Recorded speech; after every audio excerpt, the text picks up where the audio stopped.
Cantamos. Bueno, pois, como decíamos ao principio do programa, arrancamos neste previo á Festa da Castaña que será a vindeira semana, nesta previa na que máis está celebrándose o concurso de tapas e iremos coñecendo a moitos e vos amigos ao longo deste percorrido como facemos cada ano. O xurado abrimos a ruta precisamente nun punto maravilloso, ubicado nun lugar espectacular, vos lo aseguro. Levo visto moitos campings, pero eu sempre dixen que este camping ten algo moi especial. Este acampamento Caurel. Querido Xavi, como estamos? Bos días. Achégate aquí un poquinho, porque senón co micrófono este. A verdade é que, mira que xa vin varias veces e tiña pendente ademais ter unha charliña contigo, non? Apetecíame moito, porque a verdade é que estades dando un movimento a este camping maravilloso, estades dando un traballo. Dende cando tedes vos o acampamento Caurel? Pois este é o cuarto ano, a cuarta temporada. O camping leva 26 anos, Sí.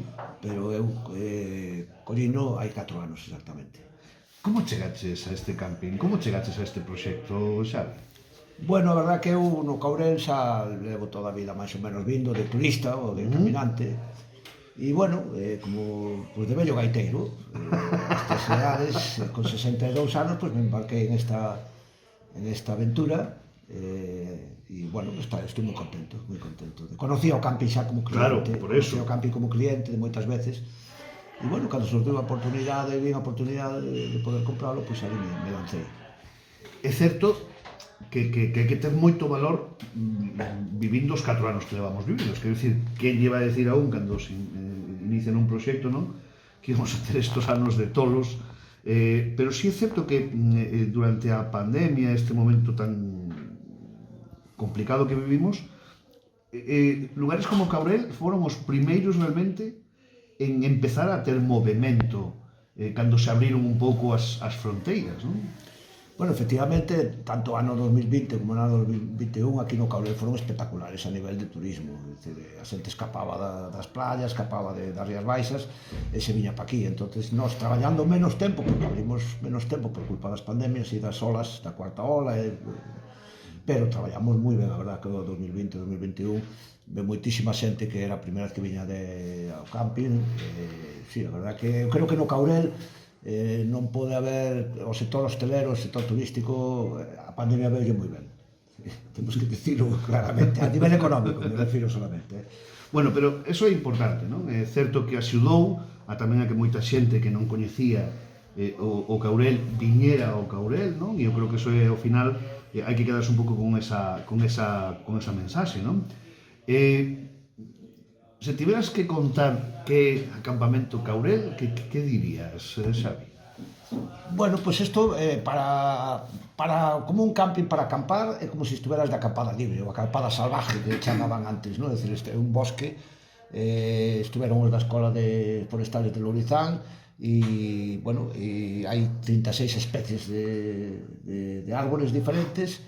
E na plena pandemia, cando estábamos aquí a miña parella e eu aburridos, pois un día contamos 450 árboles. Mi madriña. E paramos porque xa estábamos aburridos. Decir, que é un bosque que para os amantes do campismo, pois eu creo que é o sitio, para mí, dos campings máis bonitos que conozco eu. Sen dúbida, e o digo, ademais, con total convencimento. Eu lembro cando estiven aquí coa xente de Artesanía de Galicia no Caurel, que foi unha das actividades das que xa falamos aquí no programa. E todo o mundo iba fascinado, o sea, que teño visto un montón de campings, pero a verdade é que este me parece como un paraíso, non? E que é verdade, é un paraíso dentro do paraíso, que para mí o Caurel xa é o paraíso tamén, non? Pero todo este entorno que ten, estas sensacións que tes de estar precisamente metidos dentro dun bosque, non? A verdade é que é maravillosa. Falaba eu con Xavi fai un momentinho fora de micrófono que hasta a Ponte da Constitución estades traballando e despois xa facedes o parón, digamos, invernal, non? Ata Semana Santa, non? Sí, correcto. En realidad este horario que tiñan os anteriores propietarios e, bueno, aquí no inverno os días son moi cortos e a verdad que hai pouca ocupación. E entonces, bueno, pues casi non compensa, claro. Casi non compensa abrir, ¿no? Entonces, bueno, podríamoslo intentar, pero eu creo que hai que tamén descansar un pouco. Eso a veces olvidamos de que é importante descansar. Eu creo que é importante eso. Xavi, o concurso, ahora falaremos tamén, que temos aquí a Dolores, a cociñeira. Dolores, como estás? Hola, buenas. Agora tamén falaremos con ela porque a razón de que estemos ademais hoxe aquí, aparte de coñecer un poquinho mellor o Campamento Cabrel, é que comezaba este venres a ruta de tapas, que é outro aliciente máis, non? E é certo que ademais no camping é un bo xeito tamén de dar a coñecer a vosa cociña, non?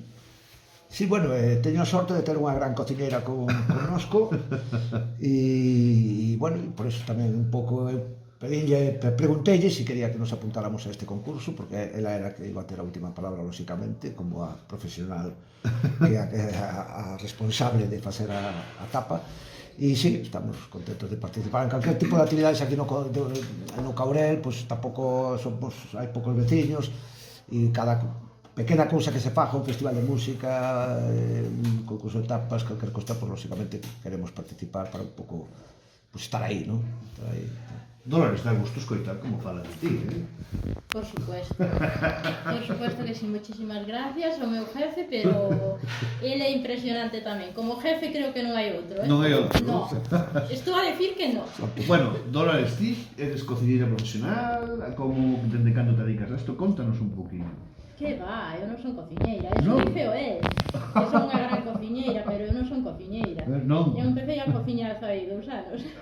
E como chegas a cociña? Como foi? Bueno, eu traballei en axudante de cociña en algún restaurante, pero que vamos, que eu cero, que me gusta a cociña así, e nada me dá medo, pero gran cociñeira non, eso dice o el, hai que vir a probar, despois os demás que opinen. Bueno, se era o jefe e di que és unha gran cociñeira, algo ten que ver, porque o jefe non vai a ter alguén que non sexa bo na súa cociña, Bueno, non sei.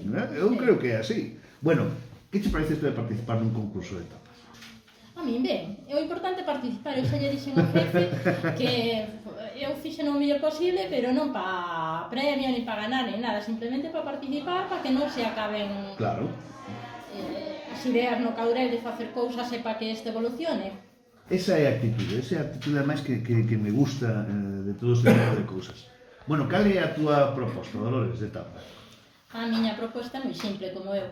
Entonces, sí, porque eu son simple, entonces a proposta é simple, non me compliquei na vida, tampouco foi un curso que hubo porque naquele momento non estaba ben, entonces optei por un revolto destes de outono con grelo da miña casa. Da túa casa, importante. Sí, e castaña, jamón e seta. Bueno. Un pincho sencillo. Bueno, e agora nós imos a probalo, xa che diremos despois ao final do día. Pero en todo caso, Dolores, moitísimas gracias por estar no Comer e Falar e moitísimas gracias por ese traballo que faz aí na cociña. Vale, gracias a vos por visitarnos. Querido Xavi, un placer por fin sentarnos un ratiño a charlar. Isto daríanos peta para ter outra charla máis longa, contar máis cousas, non? Pero noraboa por o traballo que facedes aquí no Campamento Caurel e por favor seguide así. Moitas gracias a vos tamén. Listo.